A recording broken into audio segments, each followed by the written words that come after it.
Alors voilà, on va, avec l'aide de Dieu, faire un petit cours de préparation à Pessah.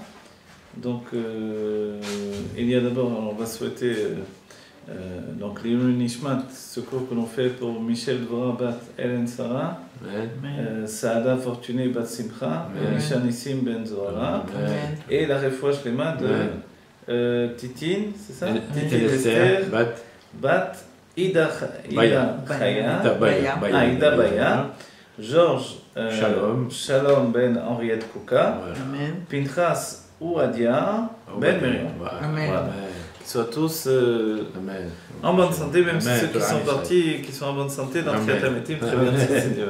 Voilà, on fait juste un petit cours de préparation à Pessah. Tous les ans, je donne beaucoup de cours. C'est aussi une ordonnance du Rabbi de préparer les gens au Seder, c'est une chose importante. Donc on fait même des Seder, les dogmas. Là, je ne suis pas organisé pour faire un Seder, les dogmas vraiment avec tout ce qu'il faut. Mais disons qu'on va essayer de donner les points qui sont liés à la Kabbalah et à la Chassidut, puisque à Pessah, on est tous des Mekoubalim, puisque tout ce que l'on fait, c'est Alpi Kabbalah. Et il faut donner les bases. Voilà. Les bases, c'est que il est dit que le mot Pessah, c'est le diloug. Le mot lui-même, il veut dire le diloug. Le diloug, c'est un bond. Voilà, chez Passar à la pétard, quand Dieu est passé sur le pétard, sur l'ouverture de la porte, où il y avait sur le linteau et sur le... Vous voyez, les deux mezuzot, c'est des deux côtés, et le linteau en haut. Donc il y avait finalement, il y avait des deux côtés, et même en haut, il y avait du sang. Et ce sang était comme la préparation de la mezuzah que l'on va avoir sur notre porte, ce qui veut dire Zaz Mavet, les lettres de mezuzah, donc qui fait éloigner la mort. Et à Pessah, alors ce premier Pessah, ça s'est vécu historiquement comme ça, c'est-à-dire en même temps qu'il y avait la mort qui descendait sur les premiers-nés de l'Égypte, en même temps, on faisait le premier Pessah. Ce que j'ai oublié de dire dans le Dvar Malchut du Rabbi, c'est que le Rabbi nous rapporte également l'enseignement de l'Admor HaZaken qui explique qu'est-ce que c'est le Shabbat Hagadol. Puisque voilà, le 18 Nissan, le Rabbi a donné donc ce Dvar Malchut que nous avons étudié auparavant. Et dans le Dvar Malchut, le Rabbi dit également que le Shabbat s'appelle Shabbat Hagadol. Donc pour nous, ce sera Shabbat qui vient, qui va s'appeler le Shabbat Hagadol, c'est-à-dire le Shabbat qui précède Pessah. Voilà, on est exactement à 15 jours. Déjà un jour en moins de Pessah, 14 jours de Pessah. Et puis d'un Shabbat à l'autre, on va vraiment rentrer dans les normes qui sont expliquées dans le Dvar Malchut. Et le Shabbat Hagadol, qu'est-ce que c'est? L'historique, c'est que il y a eu la révolte des premiers-nés. Voilà, d'habitude, nous dit le Rabbi, c'est que d'habitude, quand on cite une date, on dit une date, on ne dit pas un jour de la semaine. Or, là, on cite un jour de la semaine, vous voyez. C'est bien que la date vient en second temps, vous voyez. Et qu'en réalité, le moment où ça s'est passé, c'était Shabbat. Et ce Shabbat s'appelle Shabbat Hagadol, au nom du miracle qu'il y avait eu à ce moment-là. Quel était le miracle? Ce n'était pas uniquement ce qu'on peut croire, la mort des premiers-nés, c'était pas encore la mort des premiers-nés. C'était la révolte des premiers-nés. C'est quoi la révolte des premiers-nés? Il y a eu une guerre civile en Égypte, parce que les Juifs ont commencé à prendre l'agneau, et ils ont attaché l'agneau à leur lit, et les Égyptiens ont dit, mais qu'est-ce que vous allez faire avec ces agneaux? Ils ont dit, on va les égorger, parce que Dieu va envoyer la Makkah de Bechorod, la Makkah des premiers-nés, la plaie des premiers-nés, et que nous allons être délivrés, on va faire le Korban Pessah en même temps. Quoi? Comme ils avaient vu toutes les plaies et toutes les annonces se réaliser, évidemment, ils n'ont pas pris à la légère. Et ils ont dit, quoi? Il faut absolument que Pharaon, le peuple juif, il laisse partir, c'est terminé, on ne veut pas mourir. Et évidemment, Pharaon ne voulait pas. Et ça a été la révolte des premiers-nés. Voilà. Et ça, c'était un Shabbat, ce Shabbat qui précède Pessah.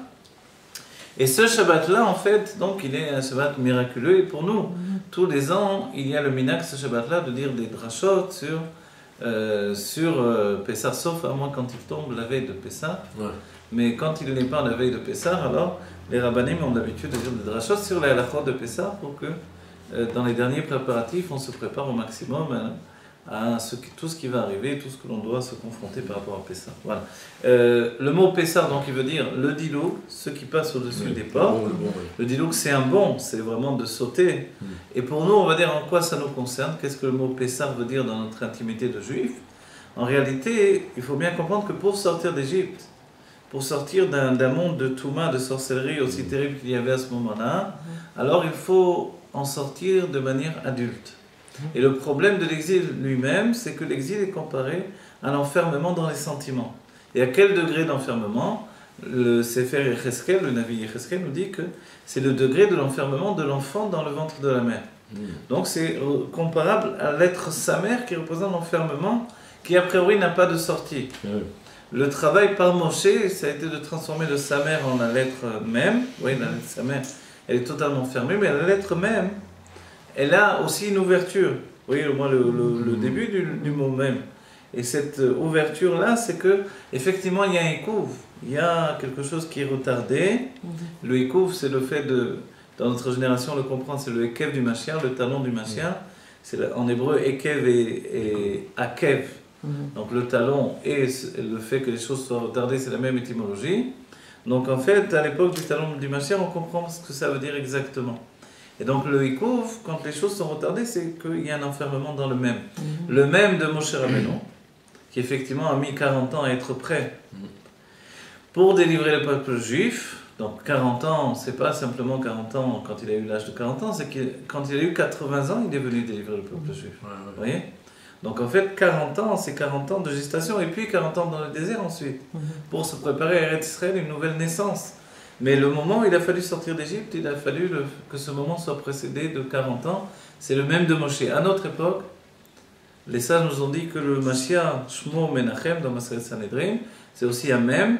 Menachem, c'est-à-dire le consolateur, celui qui va venir nous consoler de l'exil, de la tristesse de l'exil, de l'âpreté, des larmes de l'exil, puisqu'il dit que le Mashiach va venir, en fait, Dieu, par le biais du Mashiach, va venir effacer toutes les larmes sur les visages des Juifs. Il va détruire, anéantir la mort pour l'éternité. C'est un passouk. Et puis, également, le même de Moshe, on l'a dit, le même de Mashiach, qui lui aussi, on voit, il est retardé par un dévoilement. Mais au bout du compte, c'est un même qui s'ouvre, et finalement, nous, on atteint un dévoilement de notre âme. Le même et le Noun sont liés l'un à l'autre, c'est Chochma et Bina, si bien qu'il est écrit dans les écrits du Harizal que le Mashiach se dévoile, il se cache, et il se dévoile. Le Zohar aussi rapporte cet enseignement, le Abrabanel, en vérité on le trouve dans énormément de textes. Donc le Mashiach se dévoile, et puis un petit groupe le suit, ils disent Yehi Adonenu, il se cache, et puis il revient à nouveau. Et à ce moment-là, c'est la Géoula Météféchlem. Et comme ça, je vous dis, donc c'est pas une source du tout, on va dire, actuelle de ce que l'on dit là, mais c'est depuis très très longtemps.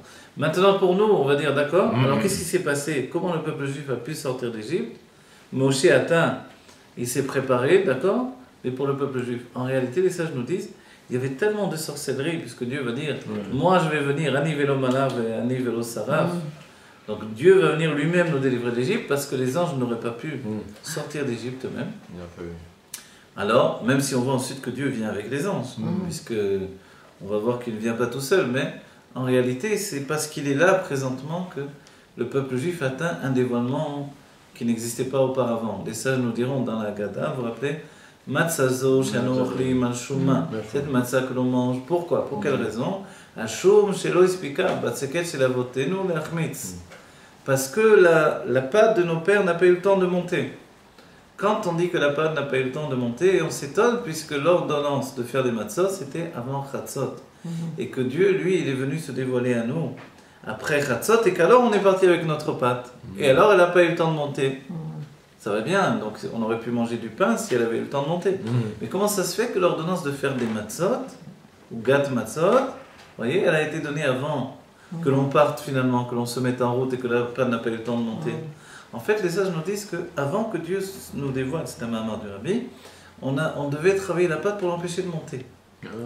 Jusqu'à Chatzot Laïla. Donc Chatzot, c'est pas à minuit exactement, c'est Chatzot en heure ponctuelle exactement. Donc Shaot Zmaniot, on dirait en hébreu, les heures par rapport au lever du soleil, pas les heures de notre monde, mais des heures exactes. Et à Chatzot exactement, Dieu s'est dévoilé. Et Dieu s'est dévoilé, c'est comme on a dit tout à l'heure, le Vav, c'est Akadosh Baruch Hu, les sentiments de Dieu. Et alors ce Vav, quand on voit la première Matzot écrite dans le Chumash, avant Chatzot, elles sont écrites sans Vav. Matzot sans Vav. Et comme écrit, si on lit Matzat, vous voyez, comme en hébreu, c'est pas obligé d'écrire les voyelles, donc le Vav pourrait être superflu. Mais après, Chatzot, Matzot, c'est écrit avec Vav. Pourquoi? Parce que le Vav représente le dévoilement de Dieu. Et alors, ce sont des matzot sans qu'on ait besoin de les travailler pour qu'elles ne montent pas. De la même manière, rappelez-vous, au Beth Amikdash, c'est dans notre paracha, on voit que la fleur de farine qui était portée au Beth Amikdash, ensuite, elle était donnée aux Kohanim, qui allaient la manger, mais ils ne la mangeaient pas comme du pain, ils mangeaient des matzot. Vous voyez?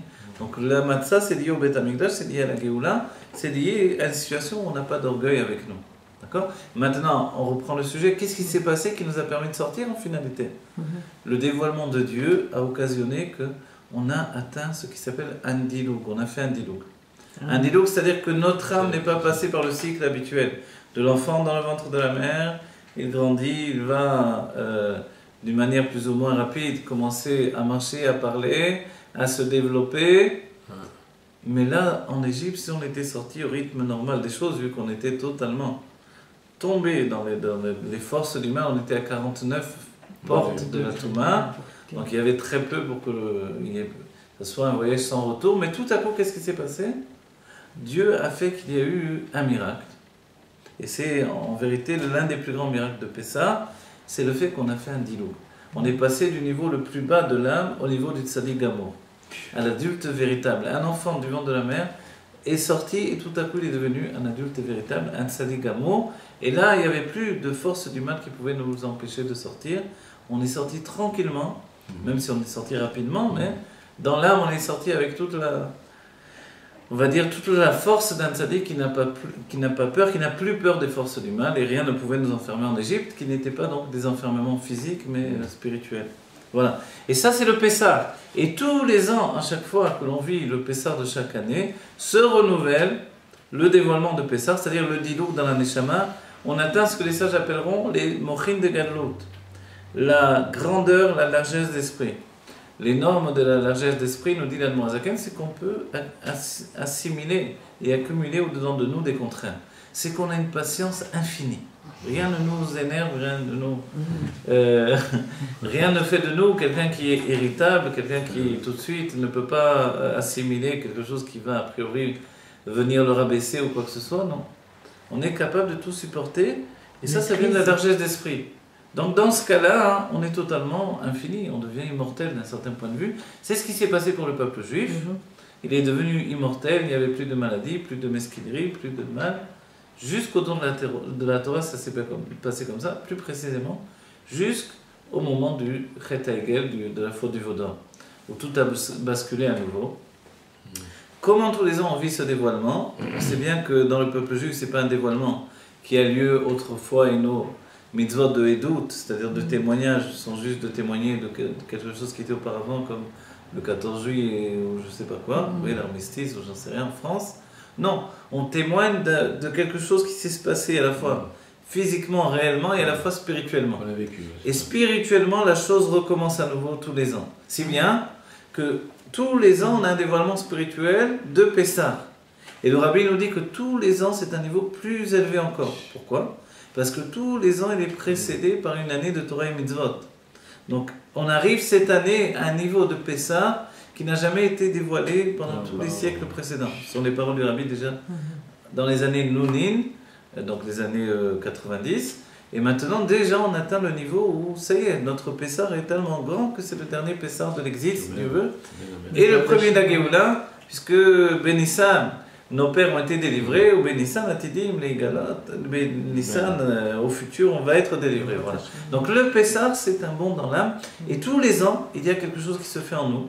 C'est que l'on atteint les mochin de Gadlut sans avoir préparé notre être à cette élévation. Sans effort. Et c'est un diloug. Comme il est passé au-dessus des portes, les portes c'est aussi le dévoilement de la personnalité par l'expression.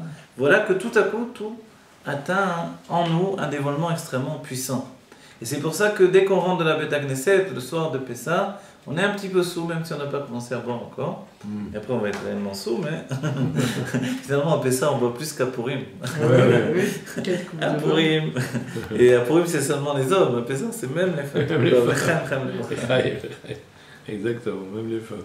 Bon, voilà. Alors, quand on rentre à la maison, on va faire ce qui s'appelle le Seder de Pessah. Mais d'après ce que l'on vient de dire, c'est le contraire du Seder, ce que l'on vit. Le seder en hébreu, ça veut dire des choses ordonnées. Ordonné. Les choses ordonnées, rien d'ordonné, puisqu'un enfant est devenu un adulte, un tzaddik gamour, sans qu'il soit préparé, il n'a pas eu d'âme animale, rien du tout, tic-tac. Tac.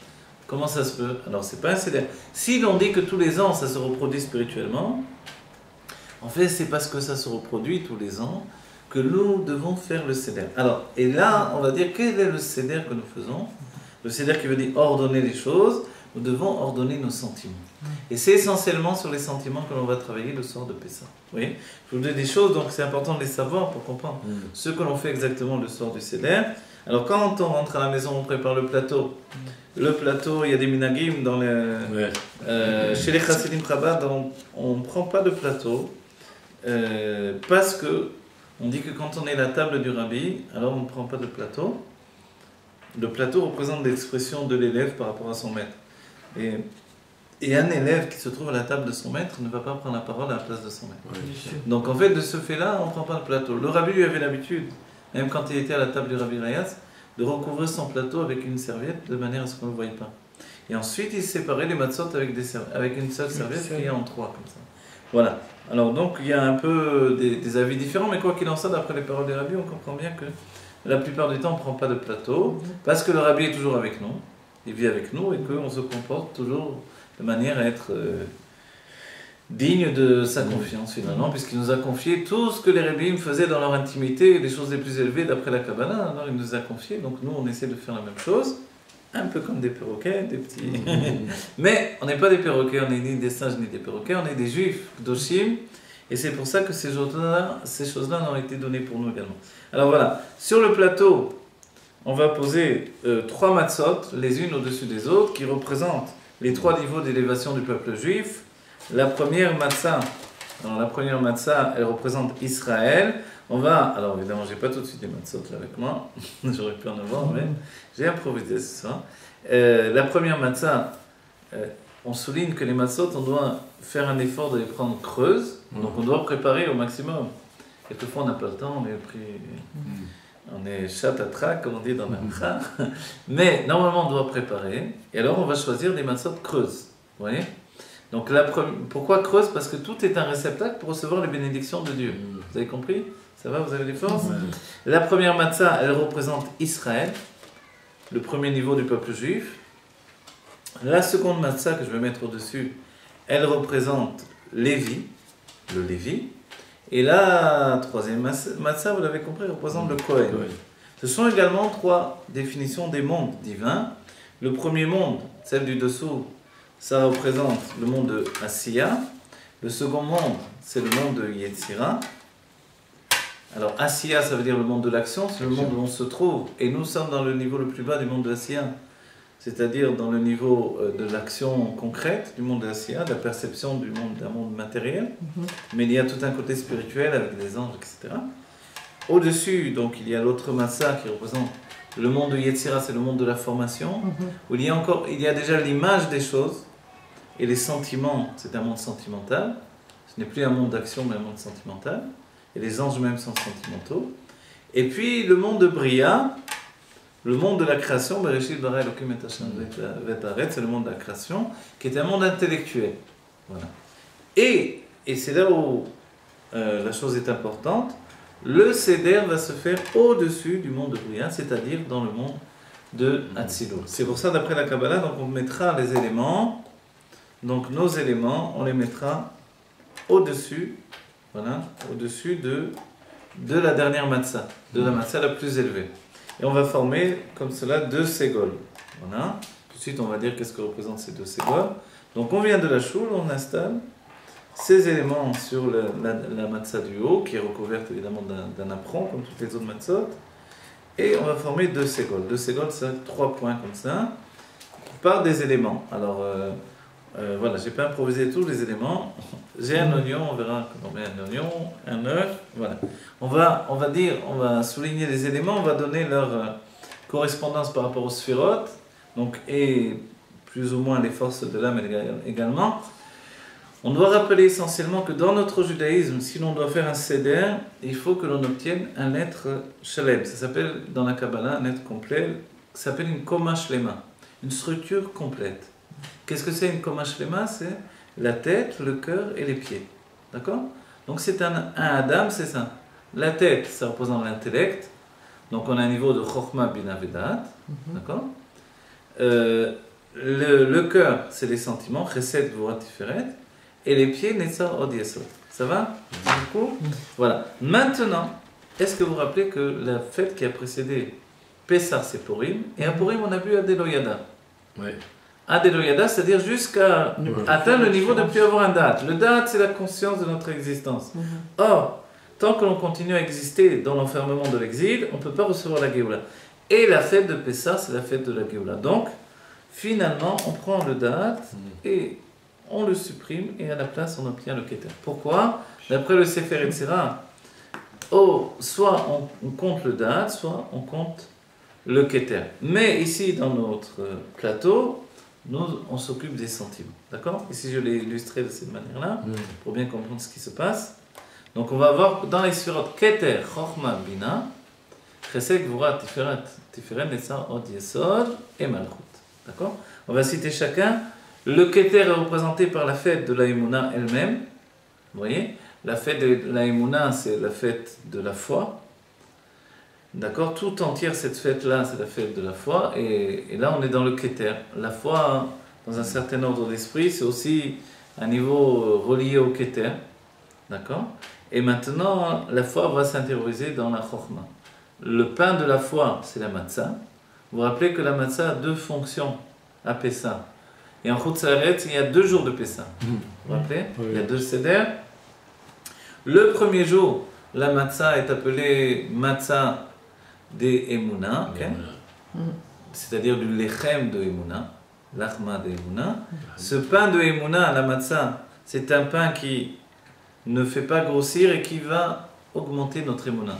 C'est-à-dire que quand on va manger la matzah, de manière curieuse, un objet matériel va intégrer quelque chose de spirituel au-dedans de nous. Et ça, c'est ce que l'on va intégrer, c'est le Keter dont on a parlé, c'est la Emouna, la foi du peuple juif, qui est un attachement en Dieu sans aucun rejbon, sans aucune,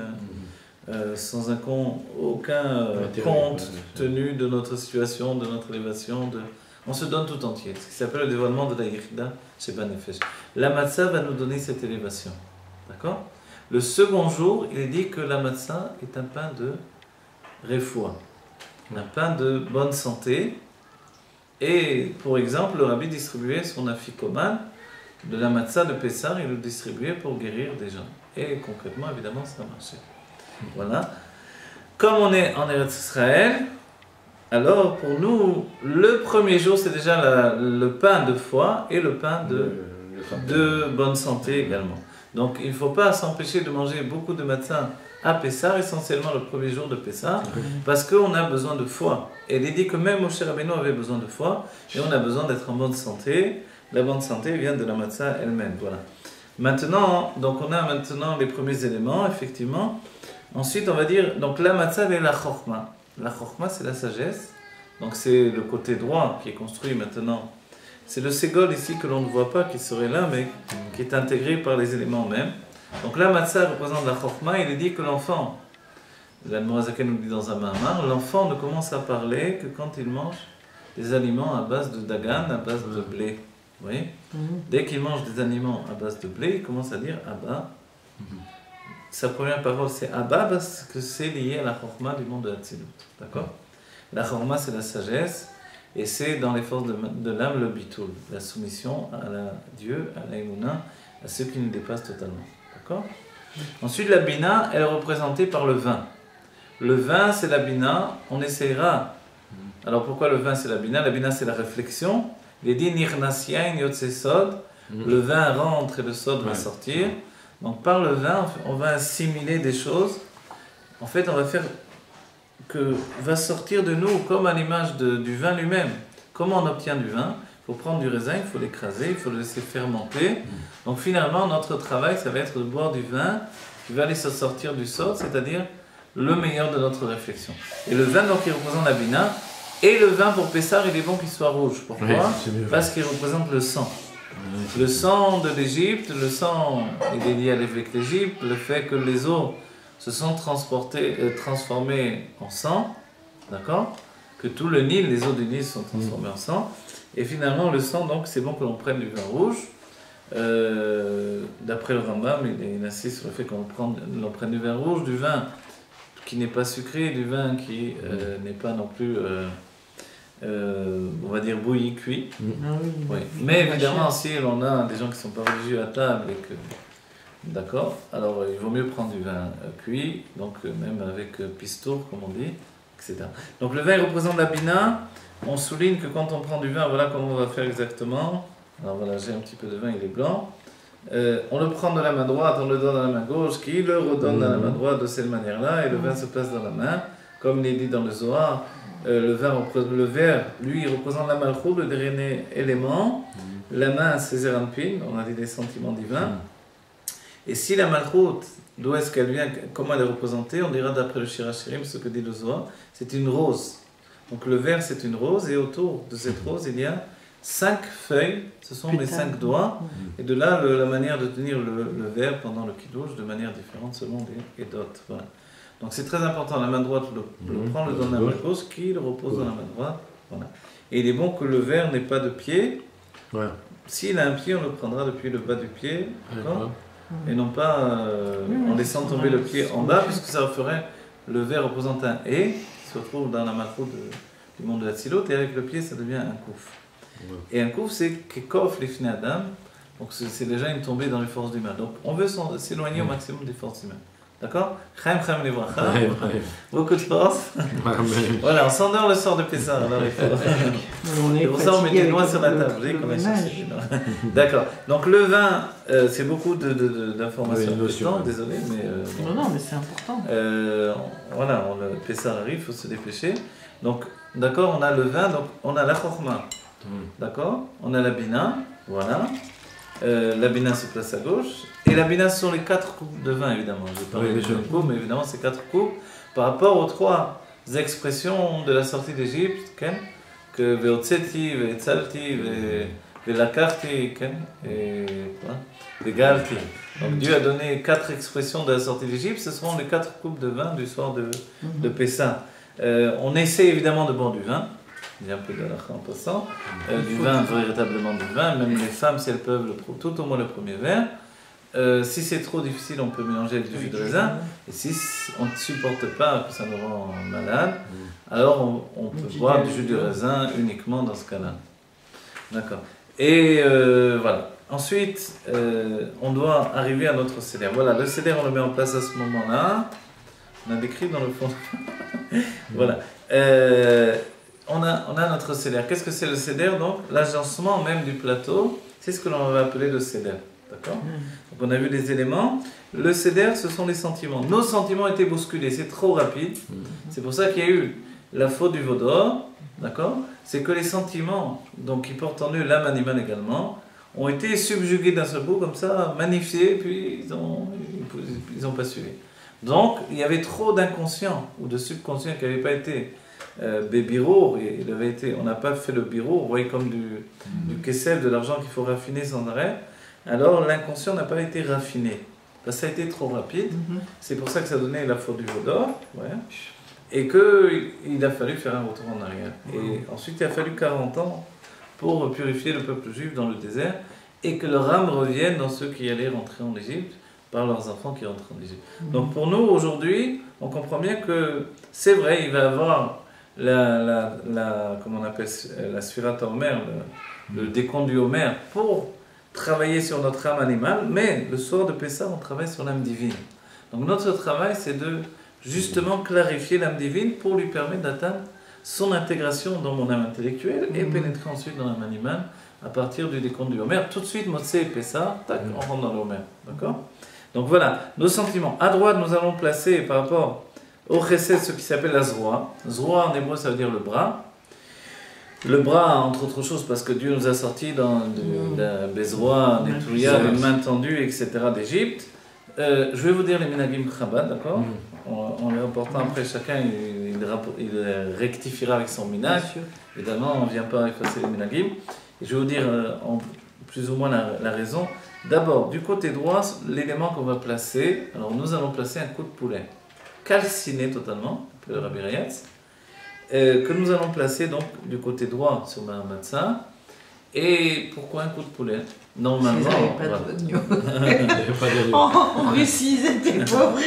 Ils étaient plus pauvres que les Sfarades, ils n'avaient pas d'agneau. Voilà, ils n'avaient pas l'agneau. En vérité, le Rabbi Rayas donne une autre raison. Parce qu'il y avait des agneaux quand même en Russie. Malgré ce que vous dites. Malgré les agneaux qu'il y avait en Russie, malgré ça, il y avait des vaches plus que des agneaux, mais il y avait des agneaux aussi, ou des chèvres, on peut mettre aussi. Mais c'est parce qu'on veut s'éloigner au maximum de la ressemblance de ce que représente justement la zroa. La zroa est là pour nous rappeler que l'on mangeait ce qui s'appelle le Korban Pessah. Le Korban Pessah, on le préparait. On a dit qu'on l'a préparé depuis un bon moment. Depuis Shabbat Agadol, on prépare son Korban Pessah. On va préparer son agneau à l'avance. Mais on va... Il faut oublier le Korban Pessah. Oui, bien sûr, la veille de Pessah. La veille de Pessah, oui, ça, on a à Shabbat Agadol, vous vous rappelez, on lit la Haggadah, on lit une partie de la Haggadah, vous voyez, parce que ça nous prépare à Pessah. Mais la veille de Pessah, qu'est-ce qu'on fait toujours aujourd'hui? On lit le Korban de Pessah. Mais à l'époque, on faisait le Korban de Pessah. On venait au Beth Amikdash avec soit un agneau, soit un cabri. Voilà. Et on l'apportait au Beth Amikdash. Et à ce moment-là, qu'est-ce qu'on faisait? Donc, on faisait la shrita de l'agneau. Et après la shrita, on lui coupait le haut des jambes, d'accord? Et le haut des pieds, si vous voulez. Et puis, on lui sortait les intestins également du ventre. Et on mettait les intestins, les jambes, tout ça devant la tête, embroché. Voilà, donc entier, n'oubliez pas, on doit le manger entier, à part ce qu'on vient de couper. Le reste était entier, on ne pouvait briser aucun os. Et il était mis dans un four, enfin qui n'était pas un vrai four, c'était cuit par le feu, donc ça s'appelle sli esh en hébreu, c'est-à-dire donc cuit au feu. Le four c'était pour diriger la chaleur uniquement, et donc on le cuisait tout entier comme ça, et après on allait le manger, c'est le Korban Pessah. D'accord? Donc, compte tenu qu'on n'a pas, malheureusement pas encore, le Beth Amikdash, que l'on n'a pas encore l'obligation de faire le Korban Pessah immédiatement, quand il y a eu la reprise du Kotel et du Harabait, le Rabbi a dit au Chabad, partez de Jérusalem, sinon il va falloir porter le Korban Pessah. Parce que si tout le monde est... N'oubliez pas les règles de pureté et d'impureté, quand tout le monde est impur, on peut faire quand même. Donc, qu'est-ce qui s'est passé? Après, tout de suite, ils ont donné le Harabait aux Arabes. Ils ont dit, bon, vous pouvez rester, vous n'êtes pas encore dans le main. Bien qu'ils avaient dit Harabait Beyadeno, bon, je ne sais pas de quel yad c'était. Harabait, le monde du temple dans le main, mais on ne sait pas de quelle main, c'est pas les noms. Ouais. Donc voilà, donc le Korban Pessah, compte tenu qu'on n'a pas et que halakhiquement, en fait, les Ashkenazim sont plus rigoureux et qui disent qu'il y a un problème de prendre vraiment comme font beaucoup de Edot Sfaradiyot qui prennent une cuisse d'agneau et qui disent Zé Zecher le Korban Pessah, voilà. Et qui ensuite vont le manger évidemment. Donc nous, on va dire nous ici, d'après le Minhag Chabad, donc on mettra un coup de poulet. Un coup de poulet, on va dire, il n'y a pas plus loin que de l'agneau qu'un coup de poulet. Et le coup de poulet, le Rabbi Rayas le fait calciner vraiment. Pas juste cuire, pas juste brûler, vraiment il est immangeable. Même au dernier moment, il enlève, c'est un peu de morceaux de viande qui ont l'air un peu encore de la viande, il les enlève. Tout ça pour s'éloigner au maximum du risque d'apparenter cet objet-là avec le véritable roi qui est le Korban Pessah. Voilà. Mais il est quand même là pour appeler le Korban Pessah qui se place à droite par rapport au Chesed. Chesed, c'est la générosité. D'accord? Et le peuple juif, n'oubliez pas, est comparé à l'agneau. Voilà. À gauche, nous allons mettre ce qui s'appelle la Gvura. La Gvura, c'est un betsa. On a pris un œuf. L'œuf, bon celui-là est cru. Il faut le faire dur. Mais le minhag du Rabbi, c'est vraiment de le poser comme ça, qu'il tienne directement, donc, avec son épluchure. Il est cuit, il est bouilli. Voilà, celui-là n'est pas bouilli, mais il est bouilli. Et puis, le Rabbi, quelquefois, l'appuie un peu, casse un petit peu le fond, sans le casser vraiment, mais il appuie un peu le fond pour qu'il tienne, voilà. Et il tient à ce moment-là, donc sur le plateau. Donc à droite, on a le coup de poulet, à gauche, on a l'œuf. Voilà, une fois, il faudra que je fasse mettez-les dans le verre. Avec tous les ingrédients, voilà, on va le mettre dans le verre. Voilà. On a l'œuf, voilà, bravo. Il tient droit comme ça pour justement, il y a un verre. Et l'œuf, qu'est-ce qu'il nous rappelle? Qu'est-ce que c'est l'œuf?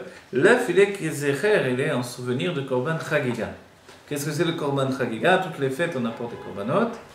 C'est-à-dire chacun d'entre nous, c'est-à-dire pas de manière individuelle toujours, mais au moins une chaboura, ce qui s'appelle.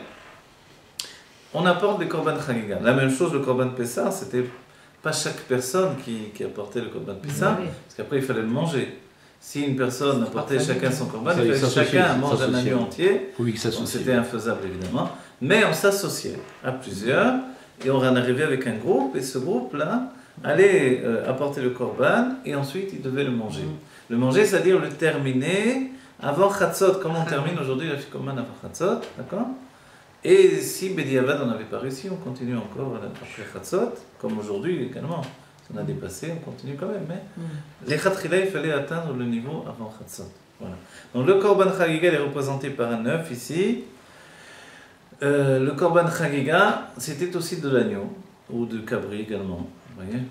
Donc le petit de la chèvre ou le petit de la brebis. Vous voyez? Donc petit ou grand, la brebis elle pouvait être plus grande évidemment, mais plus elle était grande et plus il fallait manger. Donc voilà. C'est pour ça qu'on préférait prendre des plus jeunes, c'était moins gras et moins difficile à manger. Voilà. Puis la viande est meilleure entre nous également.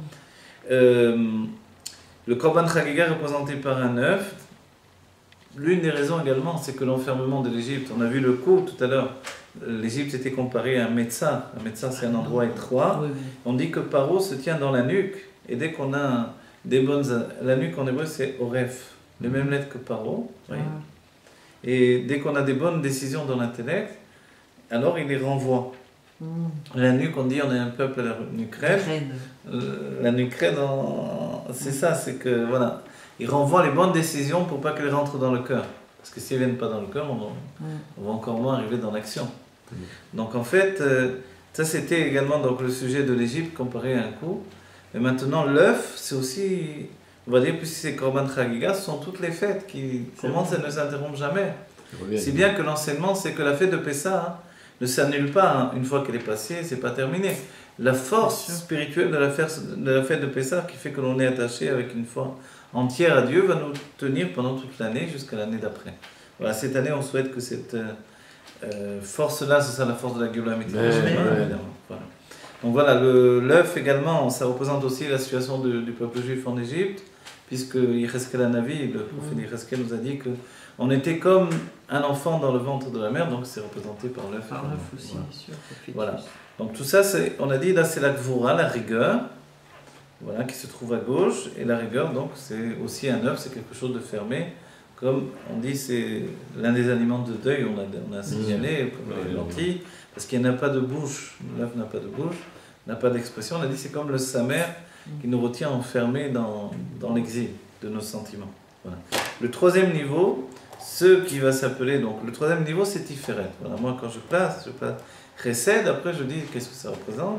Je dis Gvura. C'est important. Voilà. De dire. Voilà, oui. Également, c'est très important. Pessar, c'est la paix qui raconte. Paix chez Sochéa, vous voyez, qui exprime. Et la bouche qui exprime les choses, c'est le fait que le Pessar, c'est un Pessar éducatif. Bien sûr. Et que, donc, il n'y a pas lieu d'être trop enfermé. Au contraire, on doit parler, on doit expliquer. Même si ça prend un peu plus de temps, et qu'on est pressé par le temps, il faut dire les choses. Puisqu'on doit manger la fikoman avant Chatzot, mais quand même, on essaie au moins de parler. Et on cite toutes les étapes, le minhag du Rabbi de citer toutes les étapes, vous voyez, avant même de les faire. Donc quand on place ces éléments, également, on explique les éléments pour ceux qui veulent comprendre. Donc le troisième niveau, c'est Tiferet, c'est l'harmonie des sentiments. Donc trop de chesed, trop de gvura, trop de rigueur, trop de générosité. Voilà, on arrive à Tiferet. Alors voilà, Tiferet, non, c'est ce qui s'appelle le maror. Ah, le maror. Le maror, on s'étonne évidemment, Tiferet et le maror, ma kesher, comment dire en hébreu. Quel est le lien entre le Tiferet et le maror? Voilà, parce que le maror, qu'est-ce que c'est? Alors selon les minagim, on place des choses différentes. Essentiellement, c'est la laitue, d'accord? La laitue romaine, on appelle comme ça. On peut appeler aussi l'exil de Rome, peut-être, je sais pas. Mais quoi qu'il en soit, la laitue, elle est amère. Mais en plus de ça, dans le monde ashkénaze, on rajoute ce qui s'appelle du réfort. Oui. Voilà. Si vous avez déjà goûté du réfort, c'est pratique pour déboucher toutes les stimons, tout ce qui est coincé dans tout le système de respiration, etc. Effectivement, c'est très très fort, voilà, beaucoup plus fort que la moutarde. c'est vraiment très puissant. Donc, on connaît le réfort dans ce que l'on mange avec le gefilte fish, il est teinté avec avec la betterave. Voilà. Le réfort, donc, c'est une racine, très grossière, très belle, quoi. Et on la râpe. Quand on la râpe, déjà, on a senti son... on est déjà suffoqué. Déjà. Personne ne veut la râper à chaque fois. Et quand on la râpe, alors c'est vraiment que c'est en principe le chef de famille qui le fait parce qu'il prend sur lui. Et voilà, donc dans le minag, on met donc de la salade et puis dedans le réfort râpé. Voilà, râpé. On ne va pas le mettre dans un couvercle qui va le fermer, donc on va laisser ouvert. Et puis voilà. Bien l'odeur. Voilà, donc on le fera le jour même pour qu'il soit très fort, quoi. Donc le but c'est pas d'atténuer le goût, mais de garder quand même sa force. En même temps, il ne faut pas que ça soit insoutenable. Celui qui aurait mangé et que ça soit trop insoutenable, il faut le pouvoir de soutenir justement. Le minag du rabbi, c'est de rajouter du réfort entier par-dessus et de le manger évidemment le moment venu. Voilà. Et là, à ce moment-là, on va se dire quel rapport avec Tiferet, qui est l'harmonie, quel rapport, qu'est-ce qu'il veut Dieu avec moi. Alors, l'explication, c'est que Tiferet, c'est la miséricorde. Ouais. Et pour épancher sur nous la miséricorde de Dieu, on a besoin de vivre l'amertume. Donc en fait, l'amertume, c'est pour ça qu'il faut pouvoir la tenir, la soutenir. On mange quelque chose d'amer, donc la salade romaine, elle est amère, mais là on rajoute le gazage kinazil, ça suffit pas pour eux. Donc on rajoute également du réfort, chacun selon son ménage et ce qu'il prend, ce qu'il utilise. Et là c'est très très fort et on doit soutenir l'amertume. Et de cette amertume-là, Dieu va y pencher sur nous sa miséricorde.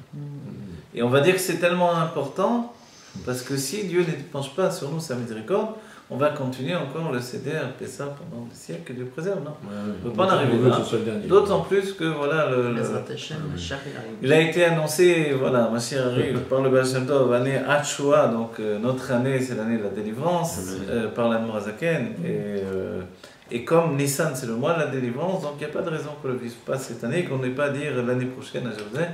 Cette année à Jérusalem, dans le temple reconstruit, on aura tout ce qu'il faut. Voilà, ça c'est le réfort, donc Tiferet, l'harmonie. Donc on épanche sur nous l'amertume pour que Dieu épanche sa miséricorde sur nous. Du côté droit, on va mettre ce qui s'appelle le Charoset. Charoset, c'est le Netzar. Le Netzar, c'est la victoire, c'est la sûreté. Un homme est sûr de lui dans ce qu'il doit accomplir. On parle d'être sûr de soi dans le fait que j'ai intégré la foi de Dieu, elle est devenue quelque chose de capital dans ma vie. Quelque chose d'une extrême puissance qui fait que effectivement je ne peux pas être empêché de réussir. Donc j'ai la réussite et Dieu va même faire des miracles pour quelqu'un qui est comme ça, même s'il ne la mérite pas, parce qu'il est sûr de Dieu, il est sûr de lui. Voilà. Donc on veut la Géoula cette année, on doit l'avoir à tout prix, il n'y a pas de raison de ne pas l'avoir. Et ça c'est le Netzar, et le Netzar donc, ici le Charoset, qu'est-ce qu'il représente? Le Charoset il représente l'argile que l'on faisait, les briques que l'on faisait en Égypte. Ces briques là, dans la base elles sont composées de pommes, poires et noix, c'est la base de tout le monde. Après il y a des minagis qui vont rajouter des tas de choses, chez les Sfaradim avec les dattes, etc. Voilà. C'est vrai qu'il est, voilà, le jus de raisin il vient après quand on rajoute le vin pendant le seder, voilà c'est important. On va rajouter le vin pendant le seder parce que il y avait, vous vous rappelez aussi même des enfants qui avaient été mis comme briques dans les murs et le sang a coulé au sein même des murs. Donc on va rajouter le sang ensuite. Donc on voit que tout est lié vraiment à ce que l'on a vécu et que l'on doit raconter ce que l'on a vécu exactement, même si c'est terrible, on doit le raconter à nouveau. Et pourquoi pommes, poires et noix? Le rabbi nous dit ce sont des fruits, donc la base même des Charoset pour tout le monde, ce sont des fruits auxquels le peuple juif a été comparé. Voilà.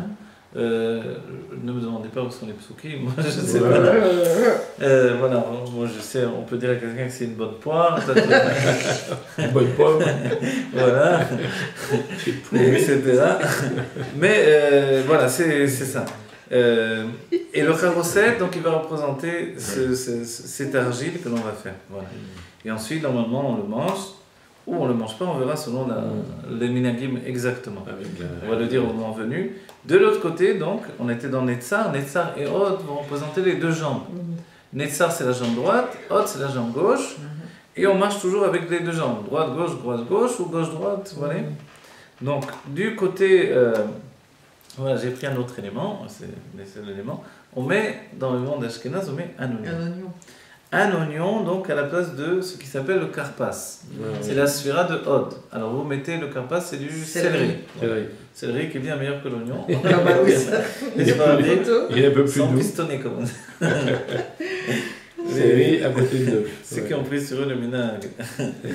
Donc Chabad ou Chassid ou Ashkenaz. Voilà. Alors on met l'oignon. L'oignon, lui, comme ça, cru avec sa peau, voilà, pas dans le verre en principe, c'est aussi un système, comme ça. Ça se mange, non, pas cru. L'oignon, on va le manger, ça va être la première chose qu'on mange, qu'on va tremper dans l'eau salée, vous vous rappelez. Rappelez, on commence comme ça le repas. On m'a raconté, c'est le Rav Moshe Harmoni, il avait fait le Seder de Pessah au Japon, pour Chabad. Il y avait donc une donatrice qui avait donné beaucoup d'argent. Et donc elle attendait un repas parce qu'elle me donnait beaucoup d'argent pour le Seder. Elle a vu, on a dit attendez, on mange quand est-ce qu'on mange, attendez, quand est-ce qu'on mange, attendez. Bon. Et commence le repas avec l'oignon, etc. etc. Elle est partie furieuse, elle a dit c'est ça, j'ai payé pour ça, c'est pas ce repas. Elle n'a pas eu la patience d'attendre le vrai repas qui est venu après. C'est vrai qu'on ne se précipite pas pour manger, on voit que on prend possession de son être, voilà. Et le but, c'est de faire que nos sentiments soient prêts également, à assimiler tout ce que l'on leur donne. Donc on est en train de faire le céder des sentiments. On rééduque notre personnalité, voilà. Donc il y a l'oignon, qui lui va se mettre donc, du côté gauche, qui représente le hod. Le hod, c'est la simplicité, c'est l'innocence, c'est la candeur, et c'est en même temps d'être très sérieux, vous voyez. On dit pourquoi un oignon finalement. Alors on dit que le Rabbi Morash, il est rapporté que quand il y a des femmes qui n'arrivent pas à manger un oignon cru, bon, les Sfaradim sont plus habitués de manger des oignons crus finalement. Et entre nous, c'est pas mauvais, on coupe l'oignon. Alors le Rabbi, on le coupe au milieu, on prend un peu le cœur de l'oignon qu'on va tremper dans le sel. Dans l'eau salée, on rajoute encore, voilà, si l'eau était déjà salée avant, c'est encore mieux. Mais le Rabbi avait l'habitude même de rajouter du sel. Et on trempe l'oignon 3 fois dedans sans faire de bénédiction particulière pour le fait de tremper, et sans faire de bénédiction particulière parce qu'on va faire des netilat auparavant. Le netilat auparavant, pourquoi? Pour 2 raisons. Une, on dit c'est pour étonner les enfants. L'autre, parce qu'il dit pourquoi on fait netilat, on ne va pas manger du pain. Et celui qui dit la bracha netilat, il va être obligé de manger la matzah tout de suite. Ça va bousculer tout son seder. Après, je ne sais pas comment il va faire il va mieux qu'il ait un rave posé à table pour savoir. On va se débrouiller pour la suite. Voilà. L'oignon, on va le tremper. On fait netilat parce que dès qu'on trempe un solide dans de l'eau, effectivement, il faut faire netilat. Mais comme les gens n'ont pas l'habitude, la demoiselle le dit, malgré ce, les gens trempent des gâteaux dans le lait, dans le cidre, et ils ne font pas netilat. Là, ils vont le faire en particulier, donc ça va étonner tout le monde. Voilà. Et on va tremper l'oignon, donc ça représente le hod. D'après la Kabbalah, on dit que quand on ouvre un oignon en 2, on va voir qu'il a les stries. Voilà, ce qui s'appelle des Igoulim au-dedans de lui, qui représente les sphirotes des Igoulim. C'est le monde qui m'entoure, qui peut m'entraîner à chuter. Ce sont tous les chemins de la vie, le comportement naturel du monde, qui peuvent également m'éloigner de Dieu. Et le Hod, c'est important, il se trouve à l'endroit le plus dangereux. On dit que les sphirotes s'arrêtent à Hod. La Bina elle-même, elle se dévoile jusqu'au niveau du Hod. Et le Hod, il est dangereux. Yaakov Avinu a été frappé dans la jambe au niveau du Hod. Voilà. Donc il était parfait, tout était parfait. L'ange ne pouvait pas le frapper. Il a trouvé juste le Hod pour le frapper. C'est un niveau d'innocence qui fait que l'on peut également prendre sur nous des choses qui sont mauvaises pour nous et donner tout ce que l'on possède et prendre des choses très mauvaises pour nous. Donc ce côté-là, il faut le renforcer. Pour ça, il doit toujours marcher avec le Netzar en même temps. Voilà. En dessous, la dernière sphira des sentiments. Voilà, on a 6 mesures de sentiments, pas 7, mais 6. La dernière sphira des sentiments, c'est le Yesod. Le Yesod, donc, c'est aussi le membre de la circoncision, mais c'est la force d'influence dans l'être. La force d'influence, et c'est représenté par... Ah oui, dans les forces de l'âme, ça représente la vérité, le Emet. Voilà, il est dit Titen Emet le Yaakov. Donne le Emet, la vérité à Yaakov. Qu'est-ce que c'est le Emet? Donne Yosef à Yaakov. Dès que Yaakov a Yosef, il n'a plus peur de Esav, il est prêt à affronter Esav. Parce que quelqu'un qui est Metoukan, réparé dans son Yesod, alors, c'est-à-dire qu'il n'y a plus maintenant, même quand il s'unit à sa femme, il ne pense qu'à des choses de sainteté. Il n'a pas, dans les heures de jour et des heures de nuit, il n'a pas d'autres pensées que la Tosha. Donc forcément, tous ses sentiments sont réparés. Ouais. Maintenant, le Yesod, lui, on dit que ce n'est pas une sphère comme les autres. Elle est comparée à un tsinor qui reçoit tout ce qu'il y a auparavant. Voilà. Et ce tsinor, en fait, il reçoit donc l'essentiel du Seder. Et curieusement, qu'est-ce que c'est l'essentiel du Seder? Parce qu'il doit recevoir l'essentiel. On reprend à nouveau ce qui était le Maror et on le reproduit. Chazeret, c'est le nom de cette sphira ici, de cette partie du Seder, non? Ça s'appelle Chazeret, qui veut dire l'arzor, recommencer. Ouais. On recommence en fait l'essentiel du Seder qui a précédé. Et on termine le deuxième Ségol. Et qu'est-ce que c'est l'essentiel? C'est à nouveau le Maror. On voit que le Maror, finalement, c'est l'essentiel de tout le Seder. On va dire, mais pourquoi? C'est simple. Si on éprouve de l'amertume, et que Dieu ressent cette amertume, puisque notre âme est reliée à Dieu, alors il va nous prendre en pitié et il va nous donner la Gemara Mitzvah. Vous voyez? Donc c'est essentiel, on voit que l'essentiel finalement c'est ça. Voilà. Ensuite il nous manque la Malchut. La Malchut c'est le plateau lui-même, c'est le cause du Kiddush également, ou la soucoupe qui est sous le verre de Kiddush. Donc tout élément qu'il reçoit est dans un niveau de Malchut. Voilà. Et ça on a tous les éléments, donc les 10 surotes qui font que l'on est lié au monde divin. Vous voyez? Dans ce cas-là, notre être est complètement relié au monde divin. Voilà, si on doit dire d'autres choses, il y a des tas de choses à dire, mais pour faire l'essentiel en peu de temps, en vérité, voilà. La Zoa, voilà, moi j'écris le petit contraste là. La Zoa, alors, qui est l'os, le bras, on a dit tout ça, le nom de paro, on a dit, voilà. Voilà, bon, sur la Zoa, je crois qu'on a dit l'essentiel, le Betsa aussi, on a dit l'essentiel également, le Maror. On a dit, il me semble, voilà, je vous ai expliqué, donc il n'y a pas besoin de lire. Le Kharosset, on a dit également, le Karpas. Et il y a aussi le fait de souligner un oignon, c'est aussi l'image grossière que l'on est en fait. Oui, malgré tout, on est grossier, on ne doit pas oublier. C'est-à-dire que si un instant on oublie qu'on est grossier, malheureusement, parce qu'on est habillé d'un corps et qu'on n'a pas raffiné ce corps suffisamment, alors on se trompe sur notre propre identité. Donc notre travail doit être de nous raffiner. Le Seder lui-même, il est là pour nous rappeler que l'on doit se raffiner. Vous voyez? Chazeret, donc on a souligné. Les matzot, maintenant, il y a beaucoup de choses à dire sur les matzot, évidemment. Voilà, c'est quoi Shmurot? Vous savez, c'est qu'elles sont surveillées depuis la pousse dans le champ. Elles doivent être surveillées de manière à ce qu'elles n'ont pas été mouillées. Et ça, la surveillance sur les matzot, voilà. C'est l'essentiel, évidemment. Voilà. On doit dire qu'il y a la ficomane également. Mais à partir de quand elles ne doivent pas être mouillées? Parce que le blé, il est bien arrosé quand même. Non, voilà. Dès que les germes de blé sont là, ils doivent être surveillés. À quelle époque, n'oubliez pas, le blé, lui, il est engrangé quand? En été. Mais oui. Donc en été, il n'y a pas de pluie. D'accord. Oui. Donc depuis l'été, elle a été engrangée. Ah, jusqu'à maintenant. Voilà, jusqu'à Pessah. Donc c'est le blé de l'année dernière, c'est pas le blé voilà. On a l'idée, on va prendre le blé tout de suite. Non, c'est le blé de l'année dernière qui est là, qui est sec et qui a été préparé, donc qui a été séparé. Il y a tous les 10 travaux que l'on fait sur le blé pour le préparer qu'il devienne de la farine. Donc tout ce talir-là, il a fallu préparer. Entre toutes les farines, celle-là, on la prépare pour qu'elle soit surveillée pour qu'elles deviennent des matzot. Donc les matzot, on va les travailler, on rappelle toujours 18 minutes. Les 18 minutes, c'est le temps qu'il faut à la pâte de monter. Donc en 18 minutes, on fait les matzot. 18 minutes par rapport à la table de travail, ou 18 minutes quand la pâte a été terminée de travailler jusqu'au four. Vous voyez.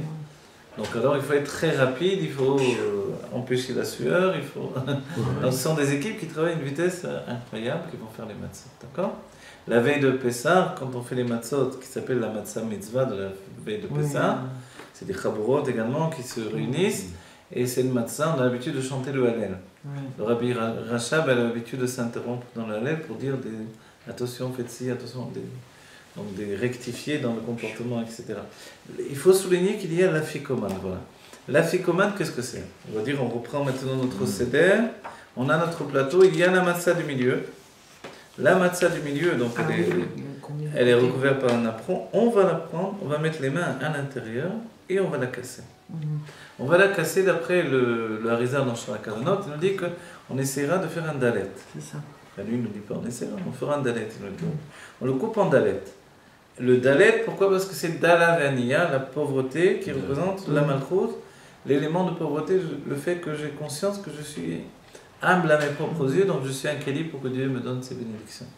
Voilà, c'est l'afikoman, on va le sortir, on va le mettre dans un apron, ou selon les minagim, chacun dans sa manière, et on va le casser en 5 parties. Ces 5 parties par rapport aux 5 mesures de chesed ou de rigueur, vous voyez? Et ces 5 mesures, alors si on a cassé plus, on mettra de côté ce qu'on a cassé, on essaie de casser en 5 parties. Et on gardera un petit morceau voilà, dans le plateau. Voilà. L'afikoman, qu'est-ce qu'il représente? Il représente lui aussi l'agneau de Pessah. C'est-à-dire qu'une fois qu'on avait mangé, imaginez-vous le korban chagiga, avec les matzot, avec la salade. On n'avait plus faim. Forcément, justement, vous n'avez plus avoir faim. Quand vous avez mangé un agneau entier, vous ne pouvez pas être une centaine, il y avait chacun avec son... Donc c'était pas des centaines, c'était 10, 20 personnes qui se réunissaient pour manger l'agneau de la fête, avec le repas de la fête. Forcément, on était bien remplis. On disait, vous êtes bien remplis? Oui, allez, maintenant il faut manger l'agneau de Pessah. On dit, après, oui, on dit, comment je peux manger? Vous voyez? Alors on disait, oui, justement, tu dois manger rassasié. Donc c'est pas qu'on se... je vais manger un peu parce que je ne vais pas arriver à manger l'agneau de Pessah. Non, on dit, c'est interdit de faire ça. Tu dois manger et te rassasier. C'est la seule et unique fois dans le peuple juif où on dit au peuple juif, rassasie-toi et après tu vas manger encore. On dit, non, c'est interdit. Vous voyez? Je dois manger à ma faim, quand j'ai plus faim, j'arrête, sinon c'est plus manger les Shem Shamaïm. On dit non. Pour la fikoman, il faut manger, se rassasier. Et une fois qu'on est rassasié, ensuite, alors on doit manger le korban Pessah, qui est en fait aujourd'hui représenté par la fikoman. Donc là aussi, on mange bien le repas, on mange bien des matzot, vous voyez? Et après, qu'est-ce qu'on fait? Une fois qu'on a terminé le repas, avant de faire Birkat Hamazon, on termine le repas, qu'est-ce qu'on fait? On mange la fikoman. Donc à l'époque, c'était l'agneau de Pessah. Et c'est quoi l'explication? Comment c'est possible? J'ai plus faim, pourquoi je vais manger un agneau entier? Il faut le terminer. Et il faut que quelqu'un se dévoue si les autres n'arrivent pas. Il ne faut pas casser un seul os. On va découper la viande, et après, finalement, il y en a un qui va ronger les os. On va dire, comment on peut faire ça? Pourquoi? Alors l'explication, c'est que les bénédictions qu'on me donne à ce moment-là ne sont pas par rapport à mon cli. D'habitude, j'ai un cli, je peux recevoir, voilà, je peux recevoir ça, ça n'est pas mon cli. Mais quand mon cli est rempli, mon réceptacle est rempli, je ne peux plus recevoir au-delà de ça. Donc en fait, Dieu dit, ça y est, tu es rempli, tu ne peux plus rien avaler, une olive. Non, pas une olive. Un agneau, tu vas manger. Un agneau, c'est pas possible. Alors, on dit, maintenant, quand ton cli est bien rempli, tu ne peux plus recevoir. Maintenant, la bénédiction, elle va arriver. C'est-à-dire, la vraie bénédiction, elle n'est pas en rapport avec mon cli. Le Rabbi Racham dira, la bénédiction, par exemple, dans un ESSEC, un magasin, une entreprise, c'est pas par rapport à ce que j'ai investi. Si je reprends ce que j'ai investi, où est la bénédiction? C'est zéro. La bénédiction, c'est quand j'ai investi une somme minimale et que je gagne finalement énormément, au-delà de tout ce que j'ai investi, bien au-delà de tout ce que j'avais espéré. Ça, c'est la bracha. La même chose, ce que je vais recevoir en mangeant le korban Pessah ou en mangeant la fikoman tous les ans, c'est au-delà de toutes les sortes de bénédictions qui remplissent les clés. Maintenant, je suis rempli, maintenant, je vais recevoir au-delà de tout. Vous voyez? Et ça, c'est unique, c'est une fois par an. On comprend bien que c'est essentiel pour notre vie de juif. Voilà. Ça, c'est merveilleux. Et il y a des minagim de voler la fikoman, les enfants qui volent, etc. Voilà. Les diplets, quelque chose aussi qu'il faut rapporter. Je rapporterai, alors, d'après l'enseignement du Rav Ashkenazi de Kfar Chabad, donc à la Vachalom, il dit que voilà, les diplets, vous vous rappelez qu'on va citer les diplets, d'accord, vous vous rappelez Dam, Vaej, Vetimchot Hashan, et après, donc en citant les diplets, ensuite, qu'est-ce qu'on va faire? Donc on va les donner en Rashi Tevot, des Tsar, Adash, Be'achav. Voilà. Mais qu'est-ce que c'est les diplets? Alors, il y a eu les diplets sur l'Égypte, à nouveau se reproduit sous les éléments spirituels qui sont passés en Égypte, d'accord? Donc on va prendre, il y a l'enseignement, on va prendre un cli, que ce soit un seau, une bassine, ce qu'on veut, qui va représenter l'élément de la malchut, la royauté des forces du mal, de la clipa. Le minac, c'est de faire qu'il soit fêlé. Voilà. Comme nous on dit, quand on a une assiette ébréchée, on la jette. Là, il faut justement que ça soit ébréché. En même temps, il ne faut pas que ça soit empêché de rester un cli. Donc voilà. Et on ne va pas le passer sur la table. Voilà. Maintenant, je vous donne le minag et la halakha d'après le Rav Ashkenazi. Tout le monde le fera, hommes et femmes. Le Rav Ashkenazi insiste pour que chacun le fasse. On ne va pas jeter avec les doigts ou des tas de manières de faire. On prendra son verre comme ça, donc. Je fais de mon côté. Je mettrai en dessous sans regarder. Je dis